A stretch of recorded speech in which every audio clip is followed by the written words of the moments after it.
Boom, guys. What up, guys? My name is Mamadou Diallo. If you're new into this channel, guys, welcome to my YouTube channel. Make sure to like, subscribe, and hit the notification bell. Today, this morning, I'm going to address a question that is flooding my DMs, TikTok, YouTube, Instagram.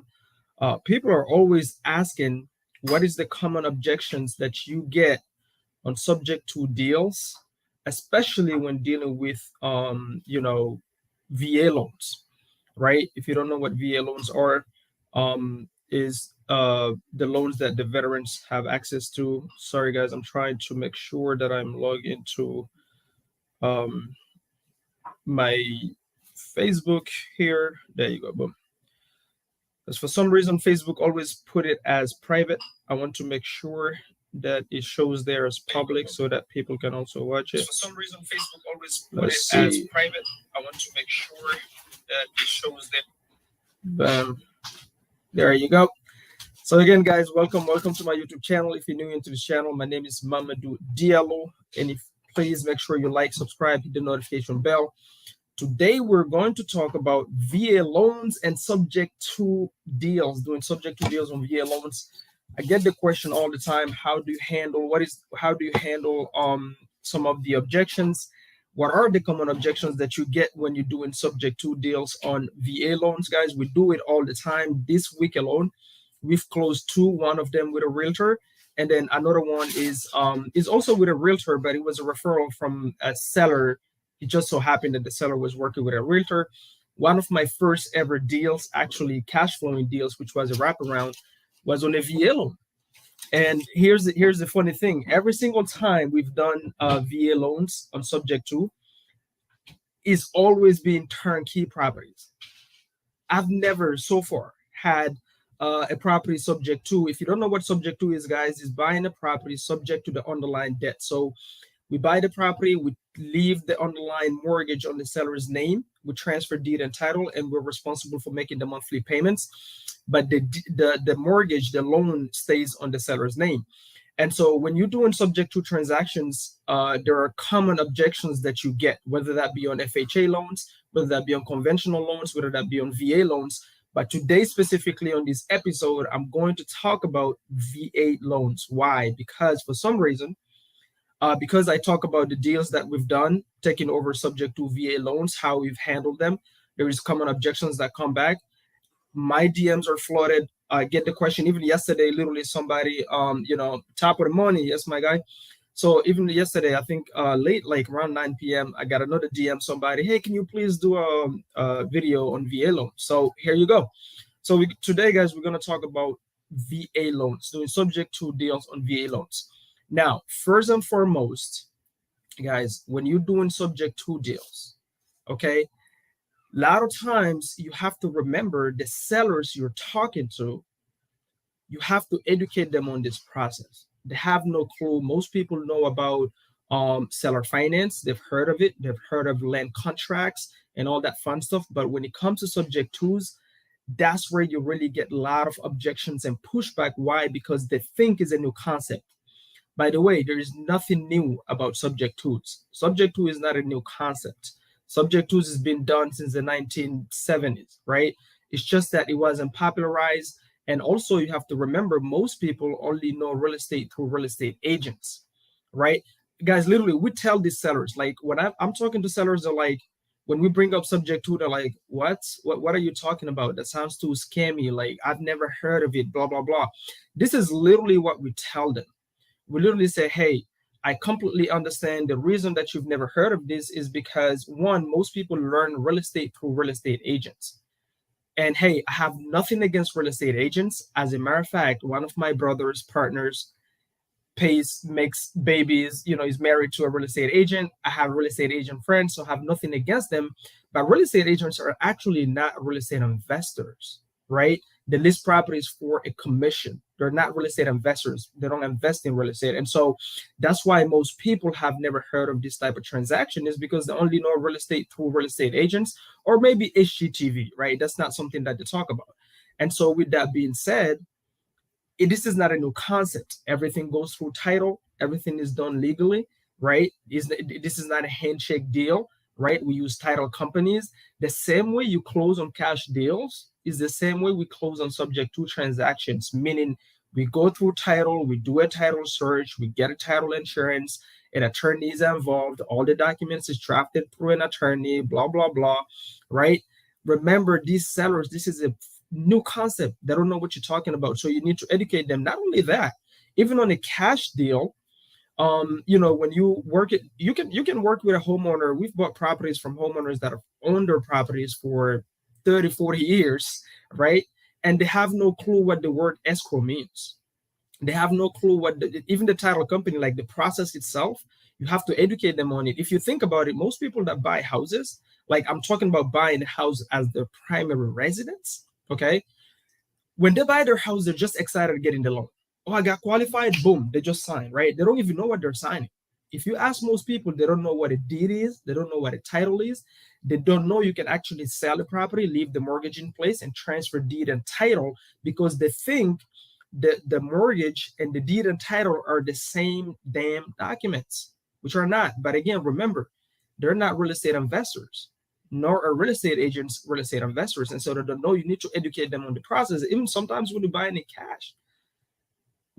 cash, they've signed documents since they bought this property. They don't even know what they signed, right? And so it's the same thing. Now the subject to becomes even a little bit more trickier, because it's like, why have I never heard of this, right? And so also sometimes it sounds a little bit too good to be true when you explain it to people. Most people we've bought subject to properties from, especially on VA loans, because that's the topic today, guys. To me personally, the properties that we bought, guys, just this week, I'm telling you guys, we've closed 2 deals, and all of them are VA loans. And we have other ones in the pipelines. Last month we've closed, I don't know how many, probably over 5, and my primary residence in Atlanta right now that I just bought subject to is a VA loan. Okay.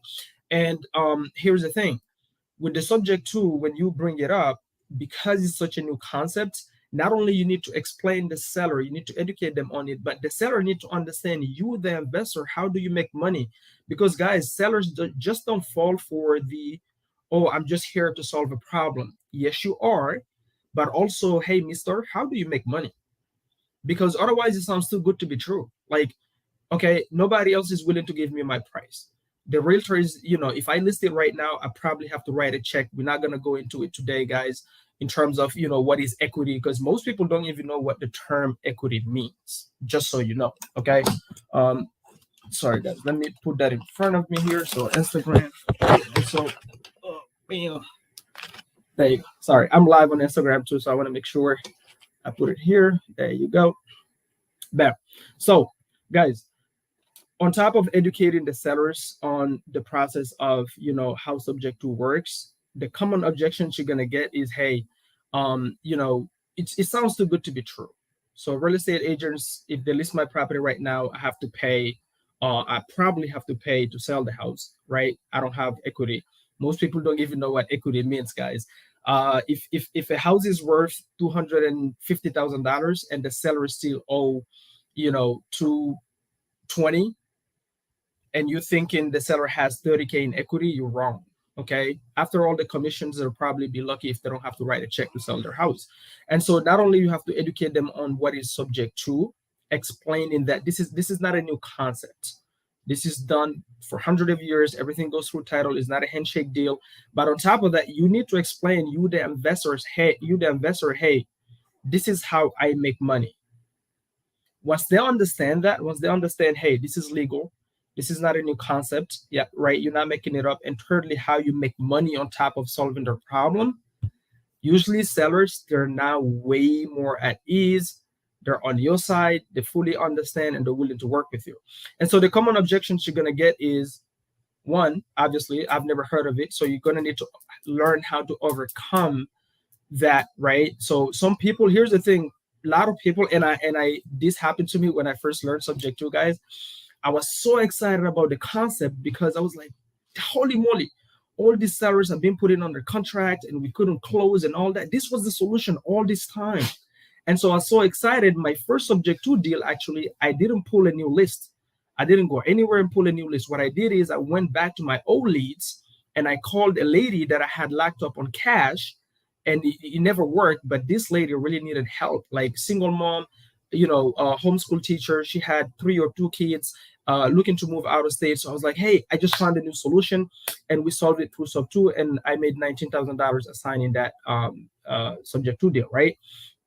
But like when I learned it, I was so excited that when I hop on the phone with a seller, I am literally puking, vomiting on them. Like I overwhelmed them with information on the first call. Literally, I'm not even catching my breath. And what happens is the seller end up being, they end up getting what is called information overload. When the seller has information overload, what happens is they get scared, they get cold feet. And like literally, I remember I had one time one seller tell me, like after I was done vomiting with, this is where I was a little bit new into subject to and creative finance in general. He was like, you know what, my brain is tired. Like you exhausted me on this call, literally. Guys. Please let me know in the comments if this ever happened to you. But you're so excited that you just want to vomit everything because you just learned this new cool concept, and so you over explain. You answer questions that nobody ever asked you. And so what happens is you think you're doing good, but you're doing bad. So what happens is the seller gets scared. Sounds too good to be true. You gave them way more information than they needed, overload of information. And so they get confused, right? A confused mind, right, guys, always says no. A confused mind always says no. Okay. So first and foremost, the number one objection you're going to get when it comes to subject to, whether that be VA loans or FHA loans or conventional loans or whatever other type of loan, is it sounds too good to be true. Like, why haven't I ever heard of it? Guys, you need to learn. I promise you guys, like it took me probably a whole month of constant role play, constant repetition, constant role playing with myself, constant repeating some of these lines on how to overcome these objections to. In the beginning, I'm sorry if you knew you're gonna suck, by the way. You wouldn't know how to do this. This is not something you just wing it, right? So that's number one. The number one objection is I've never heard of this. And most people that I've dealt with personally on VA loans specifically, because that's what we're talking about here today. Again, guys, if you're new into this channel, please make sure you like, subscribe, hit the notification bell, leave in the comment if there is anything else you want to hear about. The question I'm answering today on VA loans, actually, people left it in my comments also on my YouTube that they wanted to have a video on VA loans. And so most people that I've dealt with that own properties on VA loans, guys, oftentimes, they work for the military. Like I remember the first one that I bought subject to was a guy who worked for the military. He moved to Maryland, and he thought he was going to live in Maryland for at least 7 years. Okay, so he bought his house, and 2 years later, the military asked him to move. And he was like, shit. So if you guys know anything about how mortgages work, he just bought the property, brand new house, guys, brand new. When I say brand new, brand new. So he just bought the house, and 2 years later, if you know anything about real estate, 2 years is too short, especially in a state like Maryland, for a house to go up, like to appreciate a lot. So he didn't have equity. Meaning, I think at the time he owed like 268, and his property was worth like 275. Guys, just so you know, that's negative equity. If he were to list that property, after he pays the commission to the real estate agents, and then after he pays the commission to the real estate agents, and then after he pays the closing costs to the title company, guys, he will be negative. He have to write a check to sell his property, literally. And all these sellers that I've dealt with so far, my primary residence that I just bought, I'm going to house hack it, meaning I'm going to rent one level and then live on the other level. I bought that property from also a military guy. He was living in Atlanta, and now the military have him moved back to Maryland, to I think Virginia, right? And so with that guy, it's the same thing. No equity. They don't have equity. So if they were to list the property, they would have to write a check to sell it. But one thing that I noticed, one pattern that I noticed when it comes to VA loans more specifically, most of those people are not like your typical distressed homeowner.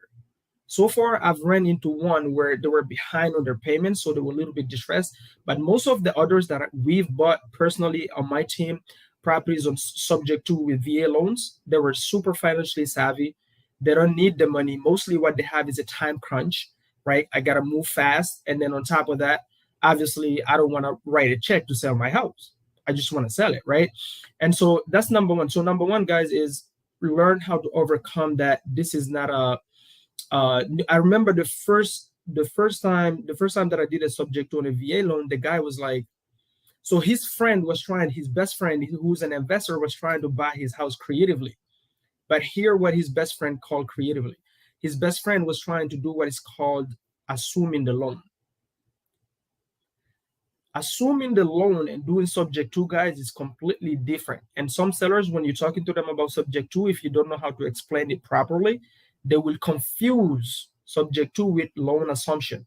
A loan assumption, what you're doing is you literally walking into the bank and you're getting qualified for that loan, and that loan will transfer on your name, your credit, and all that fun stuff. So the same underwriting process that the original seller that took the original loan went through, you will go the same route. So they will underwrite you, check your credit, check your bank history, check your job history, your income, whatever. They will do all that fun stuff. On the subject to deal, though, none of that. Nobody checks my credit. Nobody checks my job history. Nobody checks my, income. Nobody asks me for my tax, whatever. Nobody does that. I don't deal with the bank. I deal directly with the seller. The loan stays on the seller's name, and I am responsible for making those monthly payments. That's about it, right? So number one objection, guys, I'm gonna keep this one short. That's hard for me because I know, like, I love explaining stuff and I get long-winded and I love to talk. So but I'm gonna try to keep it as short as possible, guys. So number one objection: learn how to overcome the fact that this is not a new concept. So that's number one. Okay, it's not a new concept. It's been done for hundreds of years. Number two, you need to learn, right, how to explain how you make money after you explain to the seller that this is not a new concept, what is the benefit for them. And then, hey, with you selling it to me, which is oftentimes is either sellers that are in pre-foreclosure, guys, 99.9% of your subject to deals, by the way, guys, will come from these type of sellers. One, distressed sellers, meaning sellers that are in pre-foreclosure or they're behind on some bills, and highly distressed. That's 99.9% of the time. Most of my subject to deals come from, even though we have a lot of properties that I've bought like turnkey, brand new, seller not distressed on subject to, that was like, it was a lot of like overcoming objections with them and their attorney about subject to. But outside of that, mostly is pre-foreclosures or low equity. So sellers that have properties that they just bought maybe 1 year ago, 2 years ago, and now they're looking to sell it for whatever reason. They need to move for, because they're changing their job, whatever it is. But those are the type of lists mostly where your subject to deals will come from. Okay, so the seller need to understand these three things. What the hell are you talking about? So why have I never heard of this? Okay, guys, if you missed the beginning, go back and watch it. I explained how we handle that. Number two, is, how do you make money? Because even though you love solving my problem, I'm sure you're not talking to me on the phone and running like a charity business. Otherwise, they're absolutely right. Then it sounds like a scam. If you like, oh, no, no, no, no, no, we don't make money. We're just here to help people. No, you're lying. We make money. We're here to make money too. We love helping people and we make money doing so. And so you need to properly explain and convey the message as to how you make money in this scenario. For us, depending if it's a buy and hold or whatever, usually what we tell them is, hey, we have things like, we help families. We have a program where we help families with bad credit that is looking to get into home ownership. And so we'll become their bank, we'll finance them, they'll give us a down payment and then make a monthly payments, and we'll give them a little bit of time to pay us out. Right, guys? This is called doing a wraparound. But what am I telling the seller? We have which we do. We have a program where we help families get into home ownership. Sometimes what we tell them is, hey, yes, we're going to turn this into an Airbnb. So I'm getting the benefits of the cash flow. I'm getting the benefits of your mortgage pay down, right? You've been paying this mortgage for 2 years or 7 years or 20 years, really doesn't matter. I will get that benefit. So I'm now every single, especially most subject tools that we do, guys, most of these sellers have been paying this mortgage for over 10, 12 years. If you don't know how amortization schedules work when you take a loan, the first 10 to 12 years, guys, you're mostly paying interest.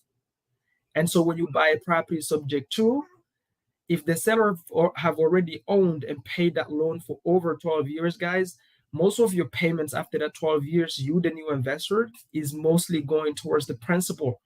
So not only I'm getting the cash flow, I'm getting your mortgage pay down. I'm getting potential appreciation. That's if I'm in a good location, right? I'm getting tax benefits. This is what we explain to the sellers. I'm getting tax benefits. So your property alone can save me real income tax this year. So my virtual assistant business. Now, guys, if you don't have a network, just leverage your network. If you don't have experience, leverage your network. When I first started, I didn't have any deals. I didn't own a virtual assistant company, which I do now, right? I didn't have none of that. So, but what I used to do is I used to leverage my network. I used to leverage Pace Morby. I used to leverage people like Keston, Marlon. I used to leverage my network that are already one step or two steps or three steps ahead because they gave me the right to do so. I remember Pace Morby told me, hey, use me as your partner. So when I'm talking to the seller on the phone, I'm explaining, hey, our benefit is this, is this, is this, even though I didn't own those businesses at the time, which I do now. But at the time I did it. So now, so then and now, nothing changed. I tell the seller the same thing. We get the cash flow, we get the mortgage pay down, right? We get the appreciation if we're in the right location. We get the tax benefits, meaning if I go do a fix and flip right now on another property and I make $25,000, buying your house subject to, right, by taking over your mortgage can save me $10,000 in real taxes, income taxes this year. That's another benefit, right? And then I have the benefit of depreciation, right? I have the benefit of depreciation. So we give them all these different benefits so that they understand, oh, okay, so even though you're looking to help me, you actually do make money. And it doesn't sound too good to be true because it's like, you pay me higher than anybody else. I've had knucklehead wholesalers call me and giving me 30 cents on the dollar type of offers. I've had real estate agents came here and told me, hey, I need to sweep the floor and I need to change the carpet and I need to paint the house before they could list my house. I already couldn't afford my mortgage, could barely afford my mortgage. I don't have time. I got to move fast. I got to, whatever the reason for the seller for selling is. But you come in and you're like, I'll give you your number. And instead of you're asking, I'll give you asking price. And instead of you having to write a check, especially on low equity deals, instead of you having to write a check to sell your house, I will write a check to you, right? So usually when we buy low equity properties, guys, on subject to, if the seller have no equity, when they sell it with an agent, they have to write a check to sell it. When they sell it to us, we take over the mortgage and we put a little bit of money in their pockets at closing. We cover the closing costs and then move on. So technically, we've even paid for higher than their asking price, correct? And so with that being said, so even if sellers don't tell you this, by the way, guys, they have the objection in their head. And you need to learn how to address the elephant in the room when you're on the phone with sellers. Even the things that they don't say. I'll give you a little example. So when I was like super new in real estate, I remember some sellers that used to, especially in the Florida area, right? I'm going to talk about the DTI in a few. Edgar is saying one of the most common objections I get is the DTI coverage. I'm going to talk about that in a few, how we handle it. Now, specifically today, the topic is VA loans. So I'm going to talk about how we handle the DTI situation in VA loans, okay? When I first started, guys, I remember one thing was my accent, especially when I used to call in Florida. Some sellers, guys, have told me to go back home, like go buy properties back home, like blah, blah, blah, right? And so I used to have a self complex with that.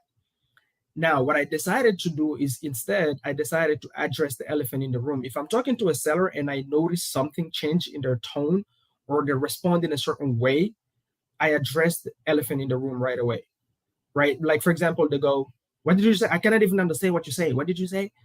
I'll go, hey, please excuse my exotic accent. I speak 4 different languages.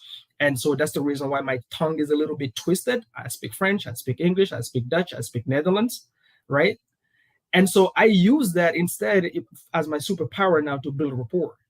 And they go, oh, really? Like, where have you traveled? And then I started telling them a little bit how I was born and raised. I was not born. I was born in Africa, but I was raised as a child since 11-year-old in Belgium in a refugee camp. And so that refugee camp, they used to speak Dutch, and then I had to learn English to communicate with my friends. And then I traveled all over Europe.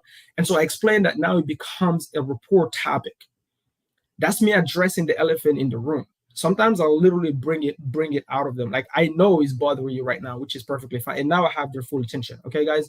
So you gotta address the elephant in the room, which is, even when the seller don't tell you, when the seller says, "Oh, okay," you explain subject to, "I want to buy your property," and they're like, "Okay, let me think about it." Guys, 99.9% of the time, let me think about it means, let me think about it is an objection.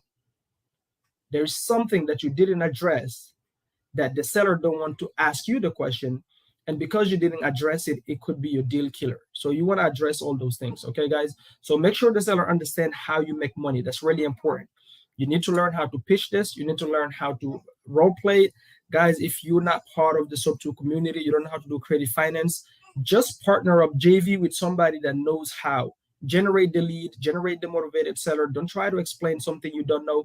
My first sub 2 deal, guys, when I went to the seller, this was a conventional loan. No, it was FHA loan. My first ever wholesale deal, subject to, at least, was a FHA loan. But guys, when I went to the lady and I said, "Hey, I think I have a new solution." I was so excited. "I think I have a solution to solve your problem. I think we can take over the mortgage." This seller was trying to sell it for $78,000, and her house on a cash offer could only be bought at $45,000. This was in Baltimore City. And I was like, "Listen, I think we could solve." I just discovered creative finance, guys, and subject to. I said, "I think we could solve your problem. We could take over the mortgage." And she's like, "Mamadou, okay, but what do you mean?" Like, when sellers say, "What do you mean," guys, what they're saying is explain the mechanics. They're trying to like, how does that work, right? Here's what I told her, guys, and this is what got me to close. I said, "I have absolutely no clue how it works, but tomorrow I'll get my partner to call you and explain the process because he has more experience. So I handle the cash deals on our team, and he handles the creative finance deals." She said, "Oh, okay. Then call me tomorrow. If it makes sense, I will do it." Because she needed help, wanted to move out of state. And the next day, that's exactly what I did, guys. I went on Facebook, the free creative finance group with Pace Morby, and I found a JV partner that was willing to hop on a three-way with me and then explained the mechanics and the process to the seller. When she understood it, she understood what happens if you default, how do you make money, is this legal, how does it work with the title company, blah, blah, blah, all that. And then she asked her questions and concerns. Boom, deal was done.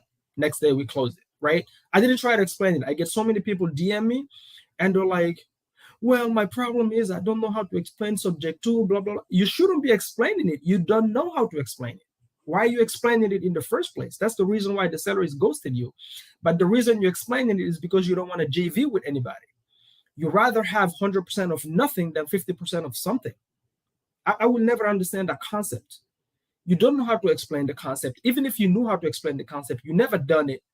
Mechanically, you don't know how it works with the title company. You don't have a credible attorney that can back you, right? Like, you don't have credibility. If the seller were to ask you for a HUD to show them, or let me talk to a seller. I've had sellers that ask me, "Let me talk to a seller that sold you this way before." Guys, one of my first subject to deals cash flowing that I kept is a VA loan. The seller's name is John. We still talk today. I bought his property probably, I think, 2 or 3 years ago. I think 2 years ago. This guy is still like, talk to me today. He will talk to any seller for me. Literally, every time I talk to somebody that has a VA loan and they want to talk to a seller that sold me this way subject to, I give them Johnny's number. That guy is so grateful that I bought his property. Super financially savvy, invest in stocks, didn't need the money. His pain was time crunch. He was in a rush. The military is asking him to move. He has no time to list the property. And every real estate agent was telling him it's going to take at least 30 days. It's like, hell, I'm not going to Atlanta, moving back to Atlanta, and then I'm on duty or whatever, and then I have to like start responding to messages about walkthroughs and stuff. I don't want to deal with that. Like, I want to get it closed right now, right? So with the subject too, I was like, dude, why don't you just let me take over the mortgage subject too? Okay. So you don't have all of that. So what you need to do is partner up with somebody that knows how to explain it and also has credibility. That's your problem. And then if you do that, then you learn hands-on on that first deal. Then you go ahead and replicate. But the reality is this is not something you can wing. Okay. Number two, guys, YouTube mostly is for entertainment, not for education. You cannot learn subject to watching 60-second video reels. You cannot learn subject to just watching certain YouTube videos. There's a lot of mechanics that comes with this. Okay, so that's the first thing, guys. Sorry, I know I'm long-winded, but this is my channel. I do whatever I want. But I hope you guys are getting value out of this. Please leave a comment below if you are. And so that's the first thing, guys. Let me go back to the first thing, and then I'll touch the second thing. So the first thing is, whether you're doing a VA loan or not a VA loan on subject to, they gotta understand this is not a new concept. It's legal. Everything goes through title. Number two, they need to understand how you make money. Number three, how are they protected in case you default? Now, the most common objections, guys, I've had when it comes to VA loans, and I'll tell you guys how I just structured the deal with John for him to be able to go ahead and qualify for his new loan and buy a new house. Literally, him and his wife, they went on and got a new build on a VA loan, even though they sold us their property on a VA loan subject to. Okay, guys, first thing first, if you're wasting your time talking to mortgage brokers, guys, one of the most common mistakes, and I address it right away now when I talk to a seller, because what happens is you talk to the sellers, and if you're not really good at explaining this and you don't have experience, after they talk to you, they still don't feel comfortable, so they want to go and talk to their lender or talk to their VA bank or whatever it is. They go and say, hey, I'm selling my house subject to, would you still allow me to qualify for the new loan? If the seller go ahead and do that, is because you didn't educate them properly on, hey, you don't need to go to your new lender and ask them permission to sell your house subject to, because the lender will never tell you yes. By the way, that new lender will always say, no, don't do that. Why? Because number one, this is how I educate sellers, guys. I say, because number one, did you know that you're actually not talking to the lender? What do you mean? What I mean is, the person you're talking to is a broker, is a lender's broker. Guys, a lender's broker is just a freaking salesperson.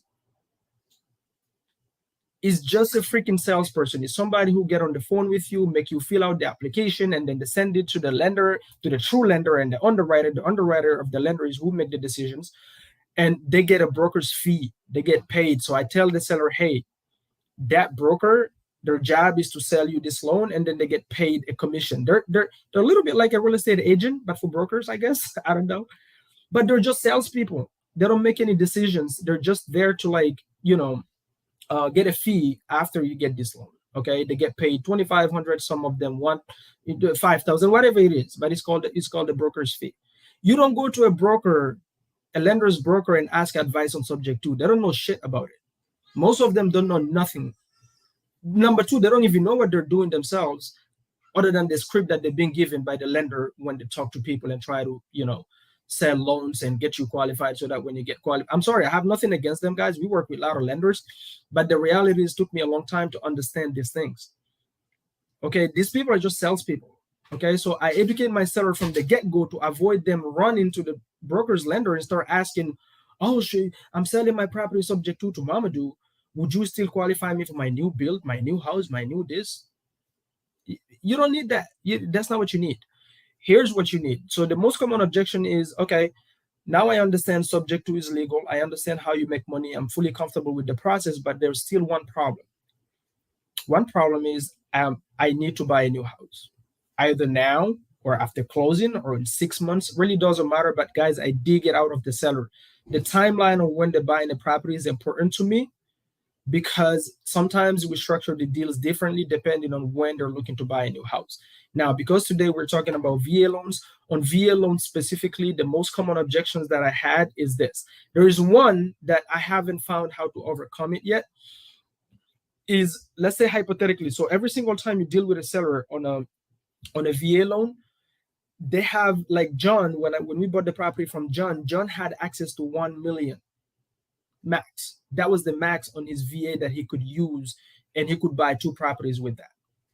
That means if John already owned a property that is worth $500,000 in Atlanta, and then he sell it subject to, he cannot go to Maryland and try to buy a house that is worth $600,000 using his VA again. It's not going to work. VA entitlement.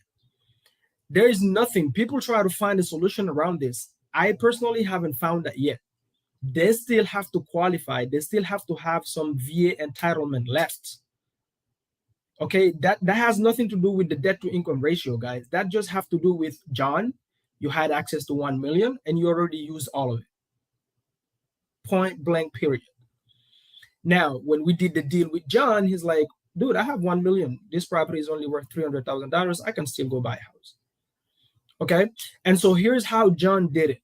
Okay. In terms of the debt to income ratio, you need to separate those two things. The VA entitlement and the debt to income ratio have nothing to do with each other. Okay. So the debt to income ratio is John, he sells me his property subject to, and this is a mistake we made on that deal, by the way. Now we avoid it on VA loans specifically. Okay. So John was going to buy a house, guys, 1 year later, not after close of escrow. And I'm going to give you guys a scenario on how we handle the VA loan subject to when the seller was going to buy a house like right away, right after we close. We structure it a little bit different, okay? But with John specifically, we transfer deed and title. So we bought the property, brand new house in Maryland, and we transferred deed and title. The loan, the VA loan stayed on his name, and we're making the payments, okay? 1 year later, John wanted to go buy a property, a new build, and he wanted to use obviously his VA loan, right? So what does his new lender ask him? Oh, but you still have the other loan on your name. John is like, yes, but Mamadou is responsible for paying that, not me. Okay, great. So can you contact Mamadou and send us a track history of the payments, all the payments they be making? This is why, guys, if you can, it's important to use a servicing company. But if you're not using a servicing company to service your subject to deals, make sure you're really organized and using a bookkeeper or something. We personally nowadays we use CallStar. CallStar is a virtual assistant company. Literally, those are the people that we use to make sure every mortgage is paid on time. So they literally service everything, right? And so make sure you pay it on time. So here's what they ask John. They say, contact Mamadou and have Mamadou send all the track history of the payments, and then have him send also the closing docs and the purchase and sale agreement you guys had. Because John explained that I sold it to him subject to, I guess. He texted me, guys. Literally, if I wasn't live on Instagram, I'll show you guys the text. He texted me, he was like, Mamadou, can you send me the purchase and sale agreement we had? Blah, blah, blah, blah, blah, blah. You know, and I sent him everything. And that was it. That was it. Here is the issue, though. The only issue was if me and John, we hadn't transferred deed and title. No, it's not called Star Loan Servicing. I'm saying we leverage virtual assistants. I'm going to explain to you guys. I'm going to do another video about servicing companies that most people don't know. There's a lot of servicing companies out here, guys. They will not service your lender directly. They collect the money from your tenant or your wrap buyer or whatever. They charge you 17 or 20 bucks and they send you the money and you still have to pay the mortgage. That's a different story. I'm going to do another video about that.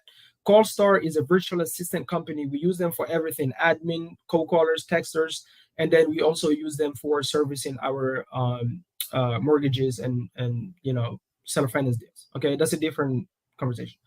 It is not a servicing company.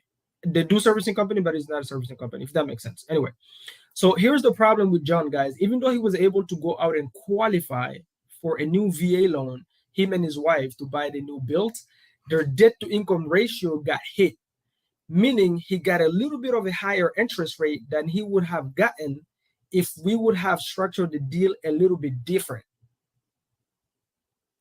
Okay, and I learned this through the lender. John is lender directly. John got qualified. He literally sent me a picture after the house was done. He was so happy. He was like, Mamadou, you guys are the best I've ever worked with. I would refer you guys to anybody. Everything you explained was true. This subject to thing, my mortgage was always paid on time. You're a super awesome human being, like crazy, guys. This is why I'm telling you, like, every time I have a seller have an objection, I'm like, just go talk to John. Just go talk to John. I literally, the one of the 7-bedroom, 4-bath I just bought in Atlanta on a VA loan subject to, I told the seller the same thing. Just call John, right? But here's what we should have done if I knew. But here's a challenge. John was going to buy. He didn't know because the military was taking him on a mission, so he didn't really know when he's going to buy his next house.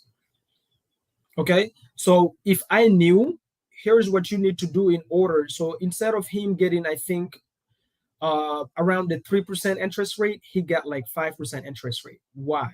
Because the lender said, if you guys had done an agreement for sale not an agreement for sale. If you guys would have done a lease option, we don't target VA loans specifically now. We target all type of loans.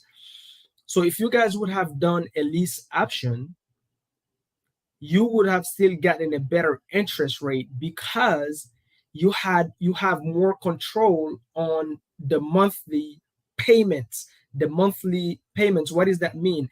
That means that because we bought the property subject to, we transfer deed and title, me, Mamadou, I control the person that is occupying the property and pays the rent or the monthly payments or whatever.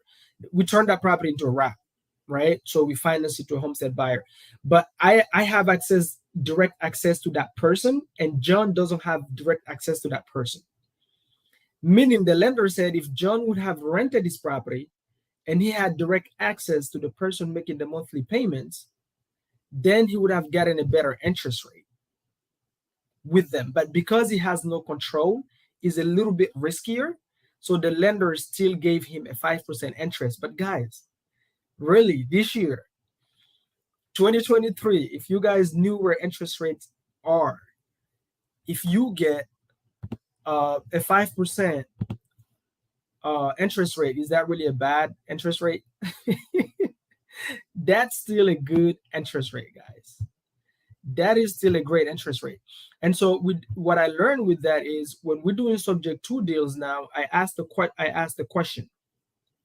Okay, I asked the question to the seller: are you planning on buying a property this month, in 6 months, in 3 months, or you don't know yet?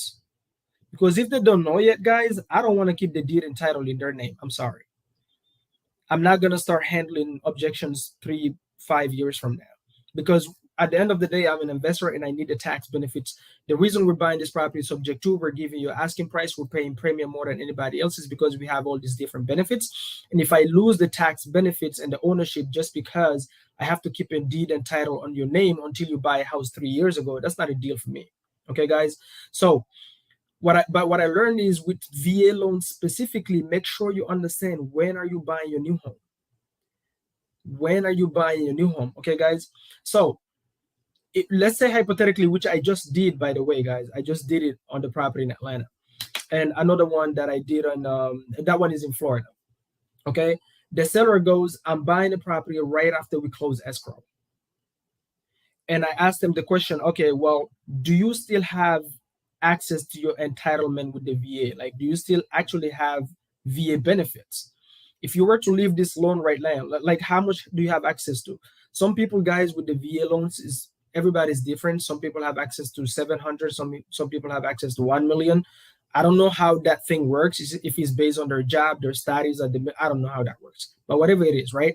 So I make sure, number one, they understand they still have access to it. If they still, I want to understand, when do you want to buy your new house? And this is what I tell them. I say, hey, if you're looking to buy your new house, let's take a hypothetical scenario, which we have real scenarios where the seller is looking to buy right after we close. I say, listen, then here's what I want. Let's not transfer deed and title. I will still buy it subject to, but I'll buy it on an agreement for sale. An agreement for sale, guys, is when we buy the property subject to, but we don't transfer deed and title. And you go ahead and qualify. So what I'll do is I'll have my closing attorney have you pre-sign all the documents we need to transfer deed and title. So you will pre-sign the deed for me. We'll keep all in escrow. And then we'll close for now on an agreement for sale. And I'll put in my documents that title is to transfer. Let's say hypothetically I'm closing title today with a seller on a VA loan, and they go, I'm going to get my new house. I'm going to buy my new house in April. Well, on my purchase and sale agreement, is clearly going to state that title is to be transferred at the end of April. So we're doing an agreement for sale, and title is to be transferred at the end of April. Why wouldn't I transfer title right now, guys? The reason being is to avoid having the seller have to go to the lender and deal with a higher interest rate, because the debt to income ratio get crushed, because they don't have direct control of whoever is making the payments inside the property, whether that be a tenant, whether that be you doing Airbnb. It doesn't matter what you're doing. The problem is they don't have direct access, so they don't have control. So to avoid all of that, we don't transfer deed and title, so we don't trigger that. We do an agreement for sale. You can even do a lease option if you wanted to. I don't like lease options because I don't have a lot of control on the property. So you do an agreement for sale. You don't transfer deed and title. You still buy it subject to, and you wait till they go ahead and qualify for the new loan. That's what we just did.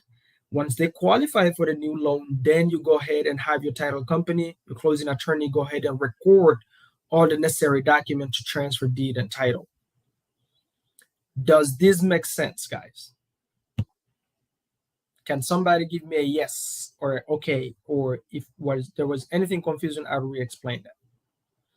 What was the name of the servicing company? So the servicing company I've used before, Nathaniel, is they're called Madison Management. That's who we use, servicing company. I'm saying now we don't use the servicing company in all the deals. What we do is we leverage CallStar. Now, CallStar is a virtual assistant company that provide all type of services, social media management, admin, cold call, texting, creating landing pages, all that fun stuff. But I'm saying they have now a section where there's virtual assistants that can actually handle making sure. So they're not a servicing company, but they will service your mortgages, if that makes sense. I'm going to do another video and explain to you guys how servicing companies work. Most of them, they actually charge you, but they really don't take the burden off of you of making the payments to the lender. So you're still involved in some way, shape, or form. They collect the money, charge you a fee, send it to you, and you pay the lender. Why? Because let's say hypothetically you buy a property on subject to, let's say it's Wells Fargo. Okay, Wells Fargo already have a servicing company in place that they have a contract with. And these guys came directly from, by the way, from a manager that worked with Madison Management. Madison Management is a servicing company, they service Maryland and New Jersey. I asked them the question, why am I paying you $17-20 a month if you're not paying the lender directly and I'm still involved and I have to do that? Then they said, well, we don't have a contract with Wells Fargo. Wells Fargo already have their existing servicing company. We cannot legally, service Wells Fargo. Okay. Now there might be other servicing companies there that knows how to handle it differently, but most servicing companies I've talked to, they don't service the lender directly. Okay.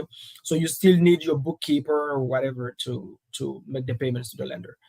The good thing about a servicing company is just for legal purposes, right? You have a little bit of a layer of protection there.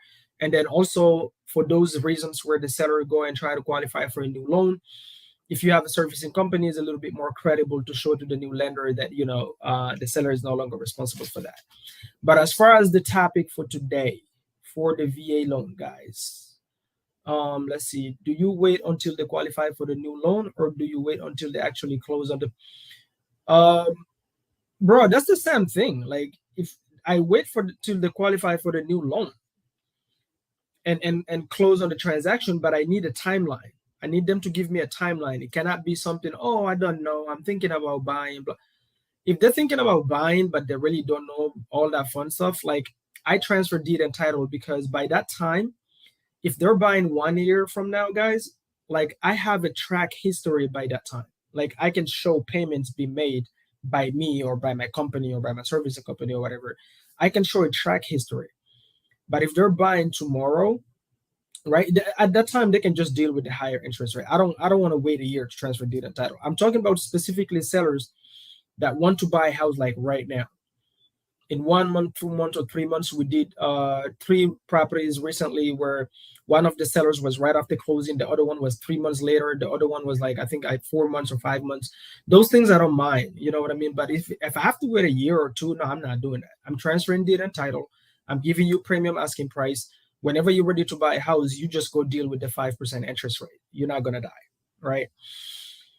But even if there is another way to do it, guys, like the way we've done it in the past, right? This is not with VA loans though. Like if you're looking to buy a property tomorrow, you sell me your subject to. What we also do, we just put a master lease in place. Like just think about it. Like sometimes this is what I tell a seller. I say, think about it. Could you rent your property right now and go qualify for a new loan and buy a new house? They go, yeah, I can. Okay. So how can you do that? Like, well, I'm guessing sometimes the lender will ask me for the lease, and the lease have to show, I guess, 2 months of payments, blah blah. You're like, okay, exactly. So we do the exact same thing. We put a master lease in place. That master lease shows 2 months of payment upfront, and you can take that to your new lender and get qualified for your new loan. So we educate them in all of these, guys, because I want to completely eliminate this seller having to go talk to thinking they're talking to a lender. They're actually talking to a lender's broker who don't know nothing about nothing. He's just there to make a commission, to make a broker's fee. And that person goes, oh, no, don't do that. It's illegal. Like, what are you talking about? I've had friends of mine that invest with creative finance. They had to step in themselves and talk to the underwriter of the new lender, because the underwriter is actually who makes the decisions, guys, not the broker. The broker is just a salesperson. They talk a lot, always acting like they know everything. They don't know shit. Okay, they're just a salesperson. Okay, don't talk to the broker. Makes no decisions. The underwriter does. All right. So guys, this is how we handle VA loans. Was this helpful? Please, if so, leave a comment, guys. Hit the like button on my YouTube channel. Please like, subscribe. Hit the notification bell so you don't miss when we go live and bring you this type of nuggets. My next video, I'm going to talk about servicing company, and then I'm going to talk about FHA loans as well, doing subject to an FHA loans, because those can get tricky as well, and we've done a lot of them. And thank you, bro. I appreciate that. Thank you so much. Thank you. So guys, I hope you guys have a wonderful day. It's almost 10 a.m. I'm about to jump with my team and train my sales team. All right, guys. With that being said, before I go, I want to give so much value. Is this going? Absolutely, bro. And I hope you are subscribed to my YouTube channel, man. Don't just be watching me on Instagram. Subscribe to my YouTube channel, dog. Guys, by the way, I'm writing my new booklet, guys. It's going to be how to get your first deal within the first 90 days. I'm about to drop the landing page where you guys could pre-order it. Not only that, then you get free gifts if you pre-order it. Yes, it's not going to be free. I'm sorry. I'm going to charge you a little bit. I'm still deciding. Maybe 1.99, maybe 4.99. A Starbucks coffee, guys. Come on. So with that being said, guys, listen. Take action. Stop overthinking this stuff. Okay? Know your shit. And if you don't know your shit, squad up with people that know their stuff. Get out of the scarcity mentality of I'd rather have 100% of nothing than 50% of something. JV with people. All right, guys. JV, joint venture with people. And if you're a solopreneur right now, you're doing everything yourself. You call in the sellers, you're following up, you walk in the properties, you're raising the private capital, you're talking to the buyers. Guys, at some point, you need to learn how to outsource. You need to start learning how to leverage virtual assistants so you can start focusing on the money generating income activities in your business. So at some point, guys, a virtual assistant costs literally less than your Starbucks that you buy every single day, your Chipotle that you buy every single day, okay? And all those watches and shoes you buy every single day that you don't need.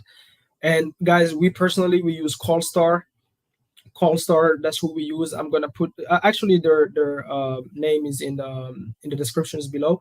That's who we use to automate our business when it comes to virtual assistants, whether that be calling, texting, doing admin work, handling social media, all of that. We use CallStar. But guys, until next time, I appreciate you guys hanging out with me. I hope this was valuable. If it is, please leave a comment on my YouTube channel, guys. On my YouTube channel, please do me a favor. I want to ramp up the YouTube channel. Does anything happen to the loan you take over once you purchase their next? I'm not sure I understand that question, bro, but DM me with the question. I'll see if I can answer that for you. But guys, I'm about to bounce. I'm going to go train my acquisition sales team. And until next time, guys, stay bold, be bold. Boom, boom. Boom, guys. I appreciate you all hanging out with me, man.